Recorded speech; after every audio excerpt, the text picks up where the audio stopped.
Giving all honor, glory, and praise to Yahawah, Bashim Yahawashi, Bashim Kawadash, and double honor to the man of great millstone that's out there on the highway and byway pushing the truth also over the internet that spread forth throughout the four corners of the earth.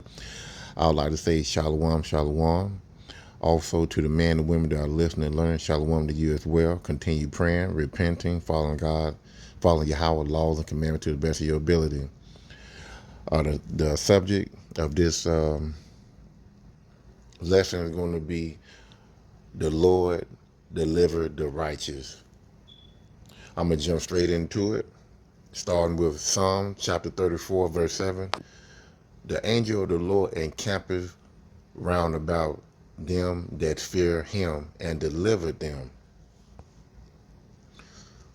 Psalm chapter 34 and 15. The eyes of the Lord are upon the righteous, and hear, and his ears are open unto their cry.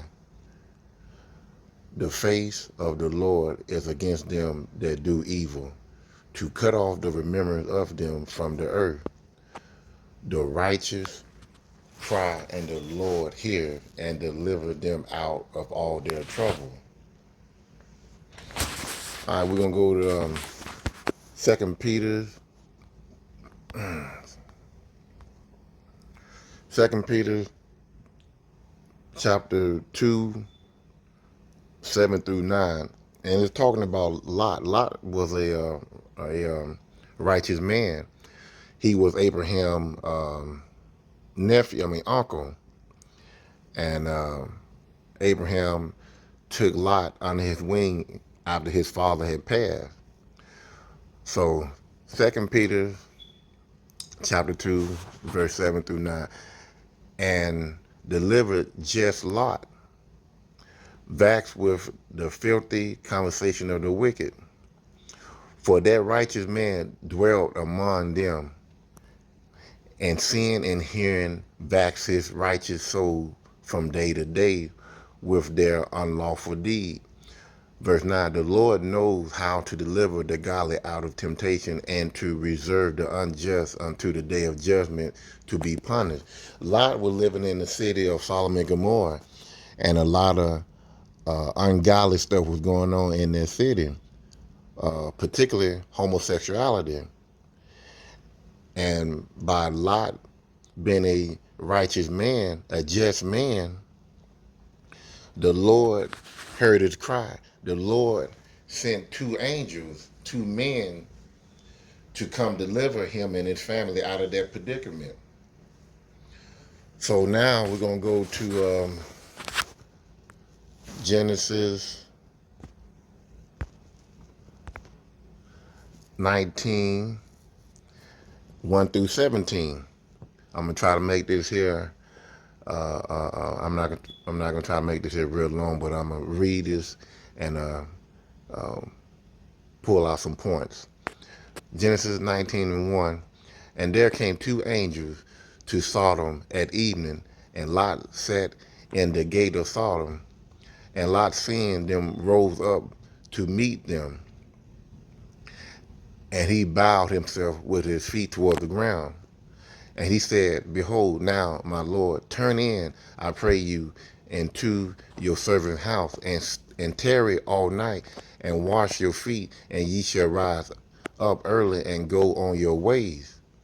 And they said, Nay, but we will abide in the street all night.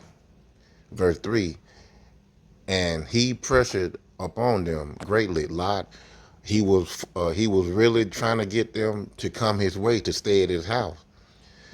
And they turned in unto him. So the angels, the men, they finally gave up and said, okay, well, we'll come, stay with you.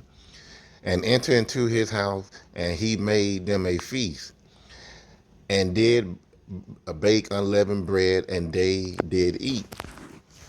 But before they lay down, the men of the city, even the men of Sodom, compassed the house round.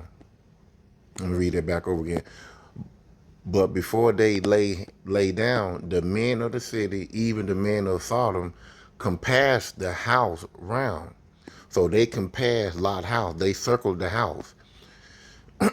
Both old and young, all the people from every quarter.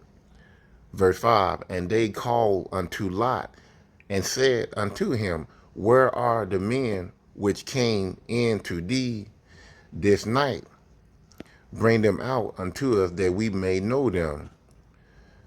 These homosexual men, they wanted to inquire of Lot about these two men that came in. They wanted to meet them. Verse 6,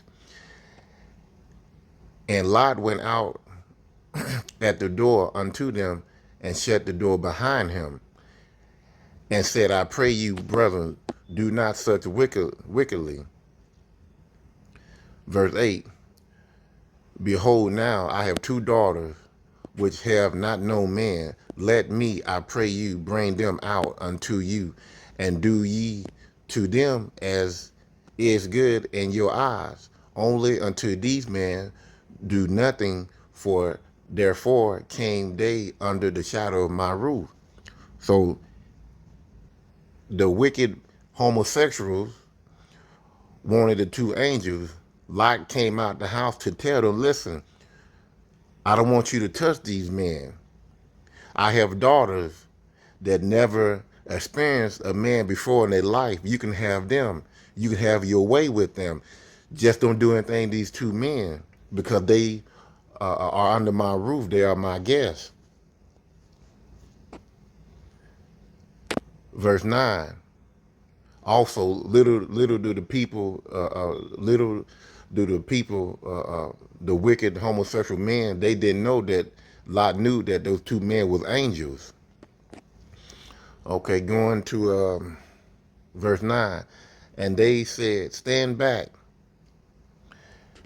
And they said again, this one fellow came in to sojourn, and he would need to be judged. Now will we will we deal worse with you, with thee, than with them? And they pressed sore upon the man, even Lot, and came near to break the door. So these guys, they were calling for the two guys to come out, and Lot was defending the two angels. The two guys, I meant to say angels, and he was defending the two angels, and the crowd was conflicting Lot, and told him that, listen, if you don't bring us the two men, which are the angels, out, we're going to do worse to you than to them. So they tried to rush in on Lot, but the two angels pulled them in the door because they were trying to come near and break down the door. Verse 10, but the men put forth their hand and pulled Lot into the house to them and shut the door. Verse 11, and they smote the men that were at the door of the house with blindness, both small and great, so that they worried themselves to find the door. So the angels cast blindness on the old and the young that was trying to do wicked things to the two angels, the two men that was at Lot home. Verse 12. And the man said unto Lot, hast thou here any beside, son-in-law, and thy sons, and thy daughters, and whatsoever thou hast in thy city, bring them out of this place.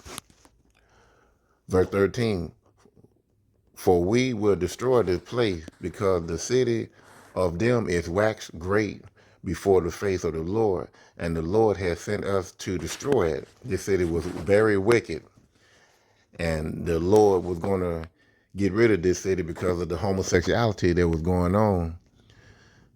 Verse 14, and Lot went out and spake unto his son-in-law, which married his daughter, and said, up, get you out of this place, for the Lord will destroy the city. But he seemed as one that marked unto his son-in-law. They didn't take him seriously. They thought he was just being foolish, being funny, So they didn't take heed. They didn't leave with Lot. Verse 15. And when the morning arose, then the angel hastened Lot, saying, Arise, take thy wife and thy 2 daughters, which are here, lest thou be consumed in the iniquity of the city. The angel told Lot to, hey, let's get up, let's hurry up, let's go, let's get out of here before you get caught up in this storm of fire. Verse 16, and while he lingered, the man laid hold upon his hand and upon his hand of his wife and upon the hand of his 2 daughters. And the Lord being merciful unto him, and they brought him forth and set him without the city.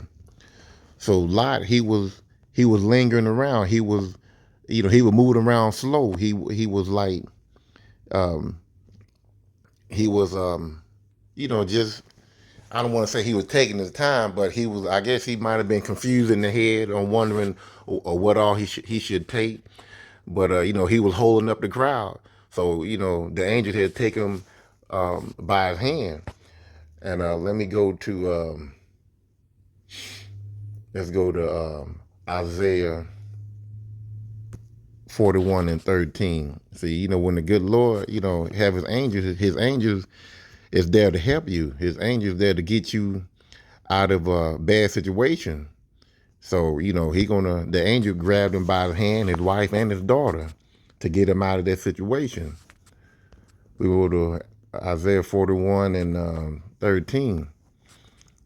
It said, for I, the Lord thy God, will hold thy right hand, saying unto thee, fear not, I will help thee. Lot, his mind just wasn't on the same page as those 2 men, those 2 angels. They were trying to help him get up out of there. But Lot, he was slow about making his move. So the good Lord, for his righteous men and righteous women, he's going to take you by the hand and get you out of that situation. He's going to deliver you out of that situation. Psalms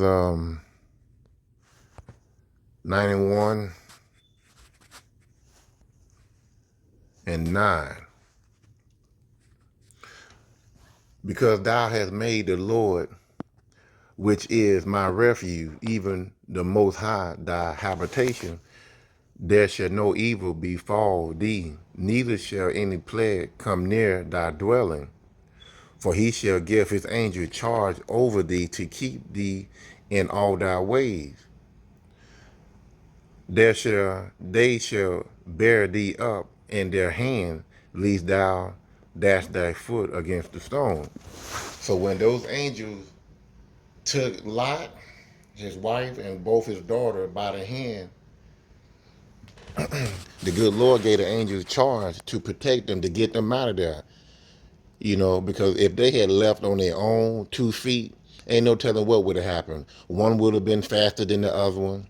And let's say Lot was faster than all of them, and Lot had to make sure that his wife and 2 daughters was behind them, or was keeping up, and that they would have slowed down everything. Or his wife would have stumbled on a rock, she fell, and that would have held up everything. So the angel had to take charge and get Lot and his wife and his 2 daughters up out of there.